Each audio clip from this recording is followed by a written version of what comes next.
Hello friends, good morning. और आज के इस वीडियो में हम चैप्टर 1 को स्टार्ट कर रहे हैं। एनसीईआरटी का चैप्टर 1 है ये। हिस्ट्री का हम स्टार्ट कर रहे हैं और चैप्टर बड़ा इंटरेस्टिंग है और हिस्ट्री की यहाँ से स्टार्टिंग होती है। तो बहुत ही सिंपल चैप्टर है और इजी भी चैप्टर है। और चैप्टर का नाम है दोस्तों यहाँ पर what, where, how and when. ठीक है। सबसे पहले यहाँ पर आपको एक रसीदा नाम की लड़की शो हो रही है और रसीदा का यहाँ पर एक क्वेश्चन है दोस्तों। और क्वेश्चन क्या है वो इस तरीके से है। तो रसीदा सैट रीडिंग द न्यूज़पेपर। जो रसीदा है वो न्यूज़पेपर रीड कर रही है। जो रसीदा नाम की लड़की, मैं यहाँ पर लिख देता हूँ, रसीदा क्या कर रही है?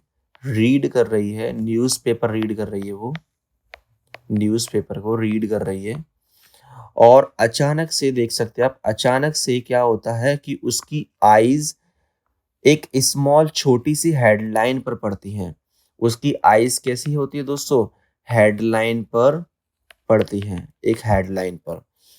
उस हेडलाइन में क्या लिखा होता है? 100 years ago। हेडलाइन में लिखा होता है 100 years ago, यानी 100 साल पहले। ठीक है। How she wondered could anyone know what had happened so many years. अब उसके माइंड में दोस्तों यहाँ पर एक क्वेश्चन उठता है। वो क्वेश्चन क्या उठता है कि कैसे, वह आश्चर्य से पूछती है, कैसे कोई जान सकता है, could anyone know what had happened so many years ago, मतलब इतने साल पहले क्या हुआ था। वो अपने आप से यहाँ पर एक क्वेश्चन पूछती है। चलिए तो पता लगाते हैं हम। Finding out what had happened, मतलब पता लगाते हैं कि कैसे इन चीज़ों को हम जानकारी मिलती है। Yesterday you could listen to the radio, watch television, read a newspaper। देखिए, finding out what happen yesterday, पता लगाने के लिए yesterday मतलब कल क्या हुआ था, yesterday क्या हुआ था, इसके लिए आप क्या कर सकते हैं? आप रेडियो सुन सकते हैं। इसके अलावा आप टीवी टेलीविज़न भी देख सकते हैं और या फिर आप रीड कर सकते हैं, एक न्यूज़पेपर को भी रीड कर सकते हैं। ठीक है।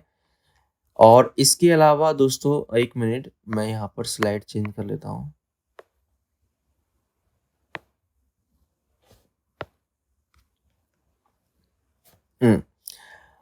What can we know about the past, और हम पास्ट के बारे में क्या क्या जान सकते हैं, ये भी हमारे माइंड में एक क्वेश्चन उठता है। What can we know about the past. देखिए, बहुत सारी चीजें हैं जिनके बारे में हम पता लगा सकते हैं। जैसे कि लोग क्या खाते थे, किस तरीके के कपड़े पहनते थे। यहाँ पर हम वन बाय वन करके लिख सकते हैं कि पीपल एट, मतलब लोग क्या खाते थे। इसके अलावा kinds of cloth, kinds of clothes they bore, bore माना होता है पहनना, वो किस तरीके के कपड़े पहनते थे।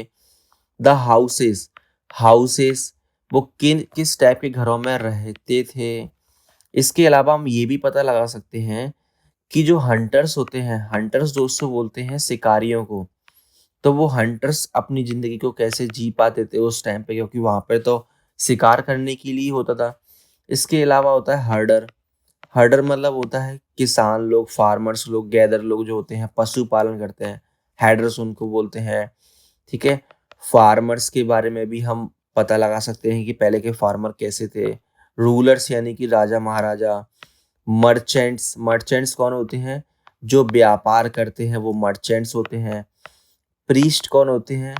प्रीस्ट एक तरीके से जो पुरोहित लोग होते हैं, बड़े बुजुर्ग लोग होते हैं जिनको काफ़ी जानकारियाँ होती हैं।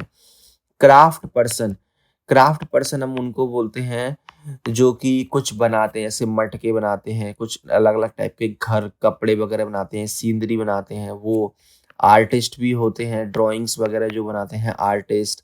म्यूजिशियंस, म्यूजिशियंस के बारे में हम पता लगा सकते हैं। साइंटिस्ट, उस टाइम पे साइंटिस्ट क्या थे।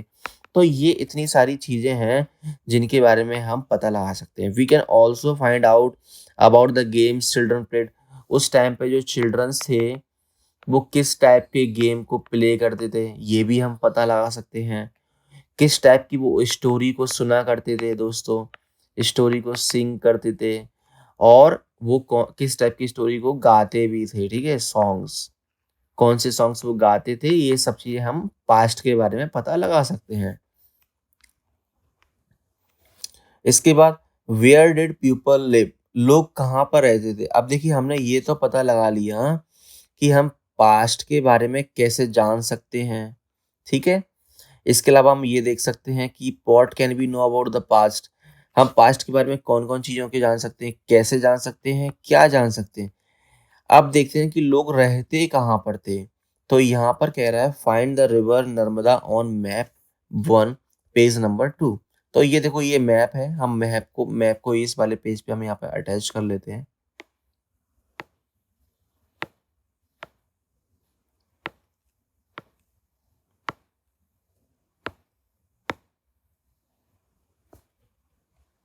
चलिए ये मैप जो है मैंने यहाँ पे अटैच कर लिया, इसको देखते हैं आप।